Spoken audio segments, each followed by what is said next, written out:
안녕하세요. 오늘 6월 29일 저는 경기도 양주 안상철 미술관에 왔습니다. 안상철 미술관에서 오늘부터 김승일 선생님 전시가 있는데요. 선생님 5대 동안 또 부산 신라대학교에 재직을 하고 지금은 정년하셨는데요. 선생님 올해 뭐 80연세신데 건강하시고 지금도 왕성한 활동을 하고 계십니다.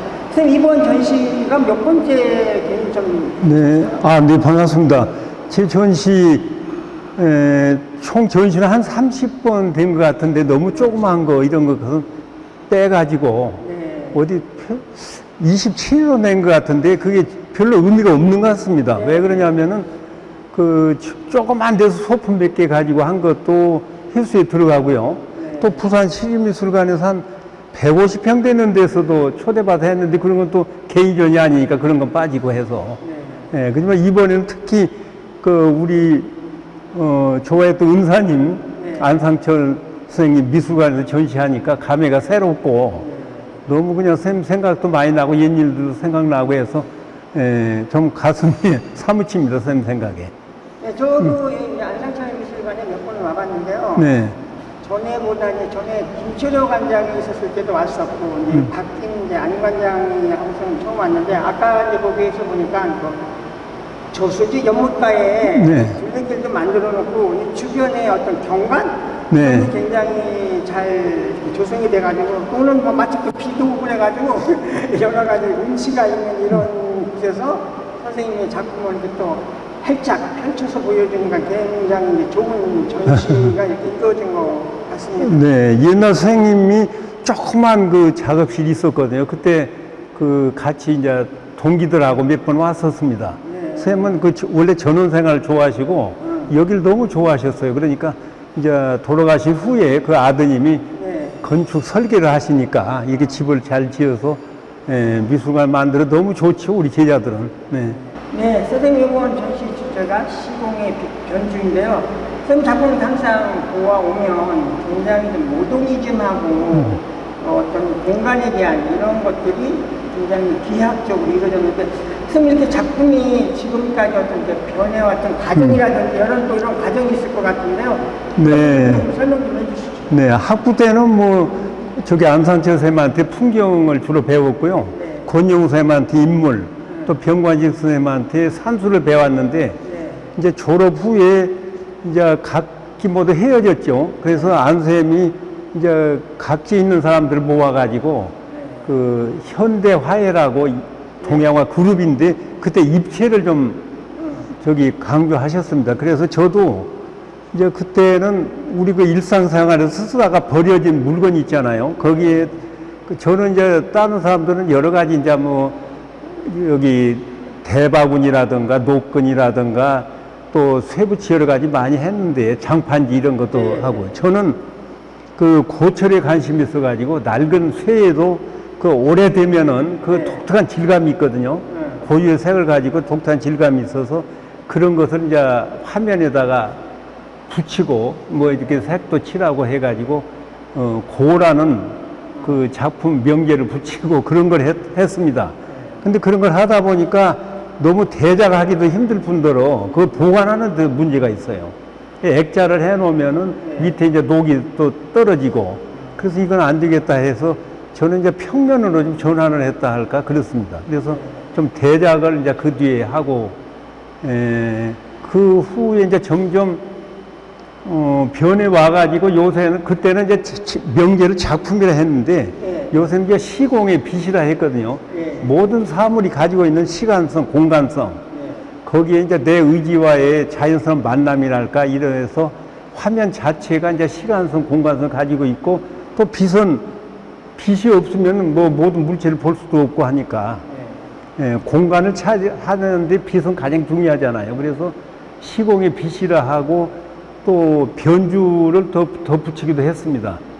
변주하면은 음악에서야 선율이라든가 리듬이라든가 화성 이런 것을 변형해서 연주한 걸 뜻하지만은 또 어떠한 주제를 이제 공간 이런 조형에 해당되는 것은 이제 그 주제와 그 뭐랄까 양식, 뭐 형식 이런 거, 형태, 또 방식 이런 걸 바꿔서 표현한 것을 또 변주라고 할 수 있거든요. 그래서 변주가 가장 적합한 명제가 되겠구나 싶어서 그렇게 명제를 붙였습니다. 아까 이제 스승 잠깐 얘기를 해주셨는데 어쨌든 이제 안상철 같은 경우 부천에서 우리가 뭐 장관상의 부통령상의 대통령상 대단했었던 선생님이신데 사실 그 당시에 이렇게 동양화 한국화에서 입체적으로 활동을 한다는 거가 굉장히 좀 첨단이라고 할까 앞서갔었던 한국화의 선생님이 중요하셨던 분들이고 또 그 제자들이 현대화행과 두 번 하고 나중에 현대 차원적으로 우리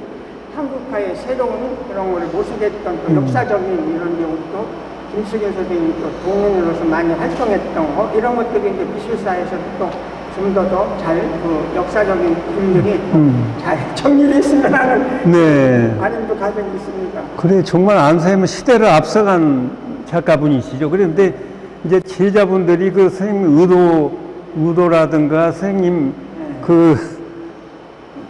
다 우리가 또 따르지는 못한 것 같습니다. 선생님이 그러니까 늘 지금 안타까워 하셨겠죠, 뭐. 예, 그래서 계속 입체를 한 번도 있지만은 점점 그거에서도 평면으로 한 작가들이 많은 것 같아요. 네. 네, 선생님의 이제 작품을 보면은요, 여러 어떤 이제 종이의 겹겹들이 보이고 또 그 안에 또 몇 가지 어떤 색조 이렇게 이루어졌는데 이런 작품에 대한 그 제작 과정이라고 해야 될까 이런 것들이 일반인들한테 좀 궁금해가지고 그런 제작 과정. 제작품 이제 전통 한지 바탕으로 하는데 그 전통 한지의 질감이라든가 색 이런 것을 최대로 살리면서 처음에 여백을 충분히 활용했는데 이제 그것도 또 이제 이렇게 했다 저 다양한 걸 보여주기 위해서 어떤 거 여백을 적게 남긴 것도 있고요. 그렇게 했는데 이것은 이제 먼저 이제 화면에 할 것을 구상을 합니다. 그래가지고 이제 조그만 스케치를 해가지고 그것을 화면에 옮긴 후에 이제 종이를 이렇게 잘라서 그 면면이 약간 이제 사이를 두고 종이를 올려놓고 물감을 많이 부어놓죠. 알맞게. 알맞게 부어놓으면 시간이 경과하면서 이제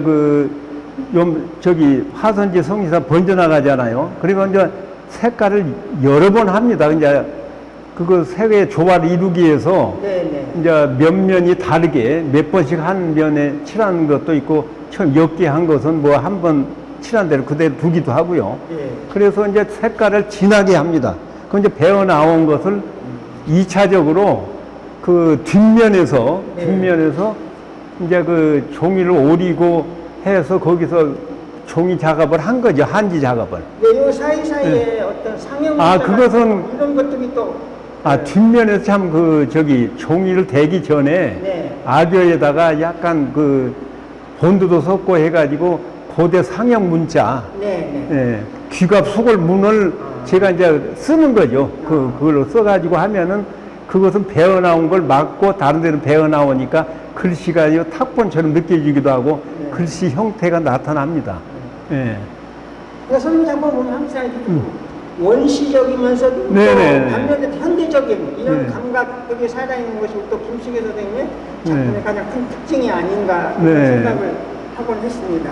원래 이제 제 작품은 가장 원시적인 기하형, 그러니까 삼각형, 사각형 등 가장 원시적인 그 형태의 기본 원칙이죠. 반복과 대비. 반복과 대비라는 원칙을 기본으로 해서 거기에다가 현대의 시각을 투영시킨 거라고 이제 볼 수 있죠. 그러니까 기하형은 가장 원시적이면서 또 현대적인라고 저 생각되거든요. 근데 주로 기하형의 반복과 대비 그리고 거기에다 현대의 시각을 넣은 건데 이제 나름대로 그런 게 노력한 건데 모르겠습니다. 그리고 우리 고유의 정서 옛날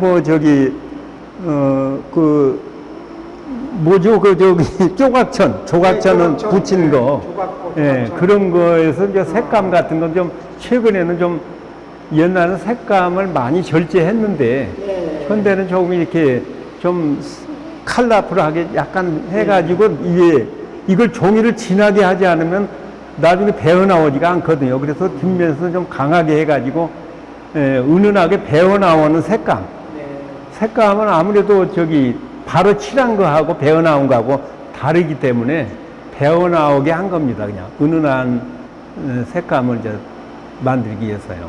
네, 선생님 또 이렇게 보니까 또 할수이 되셨는데 또 항상 이렇게 또 풍요로운 이런 생활을 해보셨고요. 선생님께 이렇게 인생을 가끔 돌아보시면서 그래도 내 인생에 좀 뭐 보람이라고 해야 될까 이런 거를 좀 생각을 해보셨을 것 같은데. 네.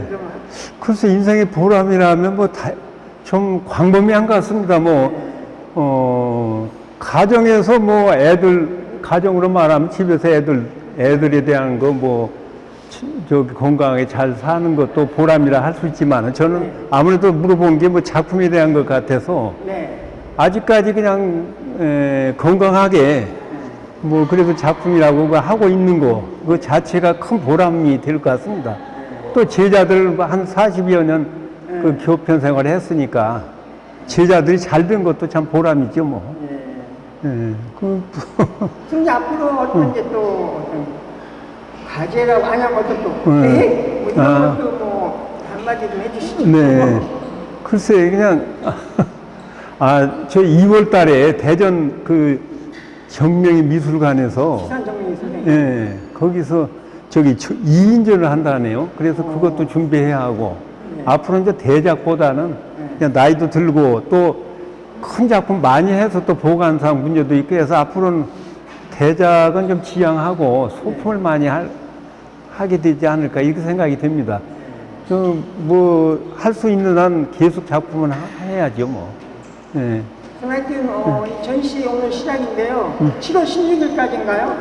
네네네. 많은 분들이 와서 전시 관람해 주시면 좋을 것 같고 또 앞으로도 선생님 지속적인 선생님의 작품 활동 기대합니다. 감사합니다.